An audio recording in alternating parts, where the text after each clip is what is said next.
안녕하세요. 10월 5일 큐티 가이드 시작하겠습니다. 오늘 말씀에서 바울은 자신의 이야기를 통해서 그 디모데에게 착한 양심으로 믿음으로 살 것을 권면하고 있어요. 1번입니다. 바울이 전에는 어떤 사람이었습니까? 13절입니다. 내가 전에는 비방자요 박해자요 폭행자였으나 도리어 긍휼을 입은 것은 내가 믿지 아니할 때에 알지 못하고 행하였음이니라. 비방자, 박해자, 폭행자라고 하네요. 우리는 바울이 그리스도인들을 박해야 했다고는 알고 있지만 그 내막을 가장 잘 알고 있는 것은 바로 바울 자신이었을 겁니다. 말로 참 많이 비방했고요. 자신이 가진 위치를 이용해서 박해도 했고 실제로 폭행에도 많이 가담했을 것 같아요. 그런데 그 이유를 이렇게 말하네요. 알지 못하고. 바울은 자기 자신이 하나님을 잘 안다고 생각했습니다. 너무나 잘 알아서 내가 이렇게 박해해야 되고 비방해야 되고 폭행해야 된다고 생각을 했어요. 사실 그 당시에 석학이었던 가말리알의 제자였고요. 율법에 정통한 유대인 중에 유대인이었습니다. 바울은 정말 자신이 하나님을 잘 알고 있었다고 생각했어요. 그러나 돌아보면 율법은 알았지만 하나님을 알지 못했던 겁니다.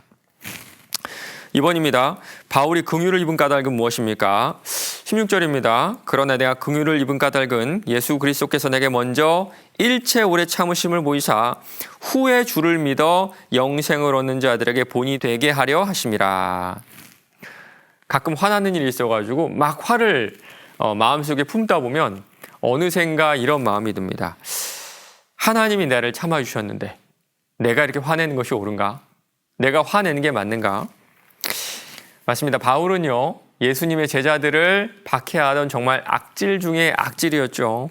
그런데 그에게도 회심하는 은혜를 주셨습니다. 이 사건을 지켜본 사람들은 아마 이 모습을 보면서 큰 은혜를 받은과 동시에 또 큰 충격도 받지 않았을까요?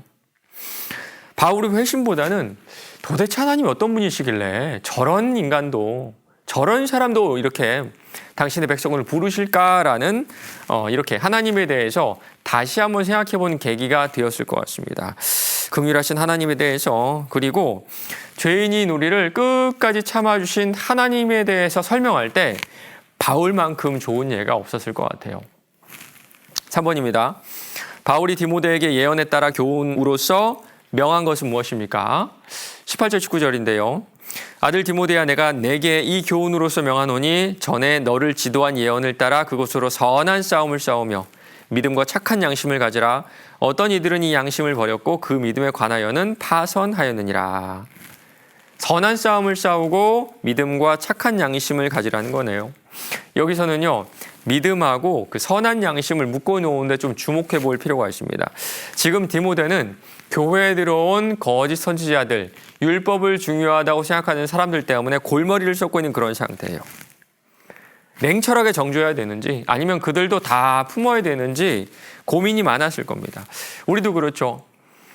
교회 안에서 이 진리에 대한 문제가 있을 때 우리도 참 고민이 돼요. 냉철하게 잘라내야 될지 아니면 품으면서 안아줘야 될지. 그때 이 말씀이 기준이 됩니다. 먼저는요, 싸워야 됩니다. 싸워야 돼요. 진리의 문제에 있어서는요, 좋은 게 아닙니다. 냉철해야 합니다. 그러나 선한 양심이 그 바탕에 있어야 돼요.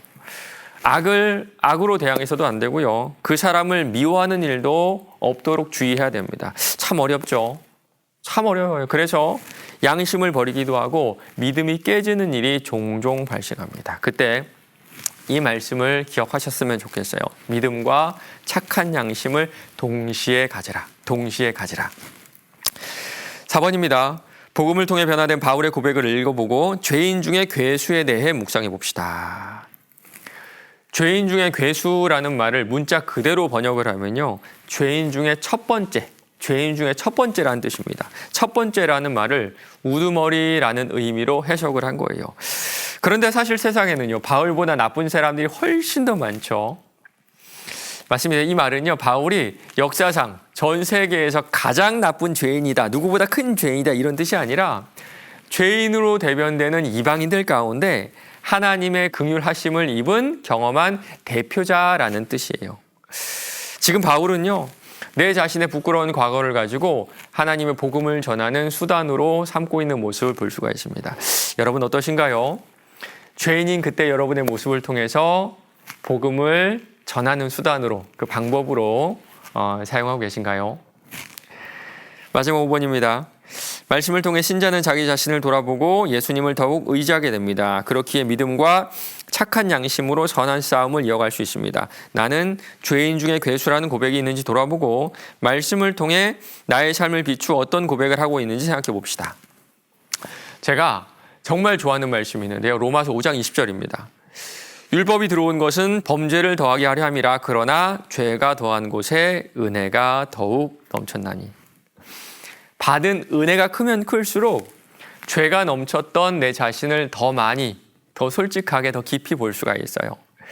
받은 은혜가 크면 클수록 나에게는 아무런 소망이 없었고 나에게는 소망은 오직 예수 그리스도라는 고백을 할 수밖에 없습니다. 맞습니다. 오늘 이 시간 여러분도 내가 죄 사함을 받았던 그때 그 자리, 그때 그 시간을 한번 떠올려 보시기 바랍니다. 그때 그 자리, 그 시간을 떠올릴 때 우리는 다시 한번 예수님을 유일한 구원자로 의지하게 될 거예요. 오늘 하루도 죄인 중에 첫 번째였던, 괴수였던 나를 아무 조건 없이 은혜로 불러주셨던 그 자리를 기억하며 선한 싸움을 싸워 나가시는 저 여러분 되시길 바랍니다.